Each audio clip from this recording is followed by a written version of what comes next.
li waxtu wi jàmp-jàmp ci waajtaayal màggal Touba atum 2020 teewut ba xalif général des mourides Cheikh Mouhamadou Mountakha Mbacké daal di séqi jéego jóge Daarul Minam agsi fii ci complexe Hizbut Tarqiyyah ni mu ko baaxoo defee ci weeru safar wu nekk loole nag bu mu egsee ci barab bi fekk na mbokku taalibe yi amuk waajtaay ci baral ci kilifteefuk Serigne Atou Diagne daal di ko séenu waaye tamit teral ko dalal ko ci résidence bi nga xam ne moo nekk fii ci complexe bi moom sëriñ bi ak délégation sëriñ Moussa Nawel daal di jiite naka jekk protocole bi ñu agsee ci barab bi nag mbooleem ñi nga xam ne dañuy yëngu ci njàngum xasaayit ci yëkkati dugal nañ seeni kàddu ci njàng moo xam ne ànd nag dal dooree ko ci ndigal loo xam ne sëriñ bi ci boppam moo ko joxe diir bi nga xamee ne mbas mi teew na fi muy xasida bi xaq wajikal karim waaye tamit toftal ci xasaayit bu ruum naa loolee lépp ku tedd kii mu ngi koy teewlu bu baax a baax noonu lañ daal di saafonteeg mbooloo mi waaye itam ginnaaw bi waxtu tàkkusaan jotee sëriñ bi ci boppam moo jiite julik tàkkusaan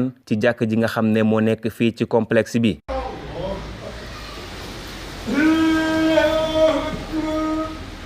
mbokk taalibe yi nga xam ne ñoo nekkoon ci barab bi dëkkandoo yi ñëpp daal di buur fasaasa dikk fii ci complexe Hizbut Tarqiyyah ngir rek saafonteeg ak sëriñ bi seen xarkanam taar ak mbég wu tar feeñ ci noonu lañ ko àndeek sëriñ bi ba ginnaaw tàkkusaan sëriñ bi daal di yëkkati jotaay bi muy jotaay woo xam ne nag góor jigéen mag ak ndaw mbooleem ñi nga xam ne nekk nañ ci complexe bi ak li ko jege daanaka fexewoon na njëkk ba teew ci ñii di yëkkati seeni kàddu ñii di seenu ñii sax di yéeg ci makkaan ngir rek mën a jotee ci xaar kanamu sëriñ bi ginnaaw bi la ñaanal ki nga xam ne moo jiite barab bi muy sëriñ Atou Diagne moom i tamit mu fës ci kanamam ak cant waaye tamit mbégte wu rëy woo xam ne mënee su ko misaal nganuk Cheikh Mouhamadou Mountakha bi la nag moo ngi am ci jamono joo xam ne daanaka desut dul ñaari fan laata ñoo dugg ci bis bi nga xam ne Cheikh Ahmadou Bamba moo ko digal mbooleem ñi nga xam ne ay taalibeem lañu ay jegeñaaleem ak i soppeem ñu dundal ko muy bésuk cant goo xam ne jàpp nañ ko ci talaata gi juróom benn fan ci weeru octobre atum 2020